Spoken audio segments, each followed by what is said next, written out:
எவ்வளவு டைம் சொல்லிருக்கேன் இந்த மாதிரி சிப்ஸ் எல்லாம் சாப்பிடக்கூடாதுன்னு சொல்லி. அப்புறம் வேற என்னமா சாப்பிடுறது? இந்தா இதை சாப்பிடு.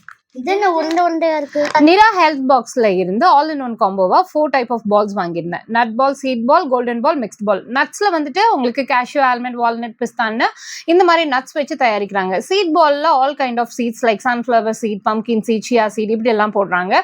கோல்டன் பால்ஸ்ல white sesame, cashew, roasted grams, pumpkin சீட்ஸ்னு ஆட் பண்றாங்க. மிக்ஸ்ட் பால்ல நட்ஸ் அண்ட் சீட்ஸ் எல்லாமே ஆட் பண்ணி இந்த பால்ஸ் வந்துட்டு தயாரிக்கிறாங்க. இதை குழந்தைங்க பெரியவங்கன்னு யார் வேணும்னாலும் கன்சியூம் பண்ணலாம். 1 இயர்ல இருந்தே வந்துட்டு நம்ம இதை கொடுக்கலாம். ஸோ இதுல சுத்தமா ஆடட் சுகர் எதுவுமே கிடையாது. பொதுவா வெளியில பேக்கெட் சிப்ஸ் சாக்லேட் சாப்பிடும்போது அவங்களுக்கு ஹெல்த்துக்கு நல்லது இல்லை. பிகாஸ் அதுல கீ, சுகர், ஆயில் எல்லாமே ஆட் பண்ணுவாங்க. இந்த மாதிரி ஹெல்த்தியா குழந்தைங்களுக்கு கொடுக்கும்போது நல்லா ஆக்டிவா அண்ட் எனர்ஜெட்டிக்கா இருப்பாங்க. நட்ஸ் அண்ட் சீட்ஸ் ரெகுலரா கன்சியூம் பண்ணும்போது ஸ்டாமினா அண்ட் இம்யூனிட்டி பூஸ்ட் ஆகுங்க.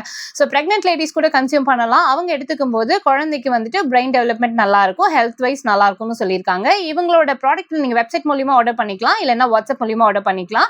ஸ்கிரீன்ல நான் நம்பர் கொடுத்திருக்கேன். நீங்களும் வந்துட்டு ட்ரை பண்ணி பார்த்துட்டு எப்படி இருக்குன்னு எனக்கு கமெண்ட் பண்ணுங்க. இந்த மாதிரி தொடர்ந்து யூஸ்ஃபுல்லான வீடியோஸ் பார்க்க நம்மளோட பேஜை ஃபாலோ பண்ணிக்கோங்க. பை.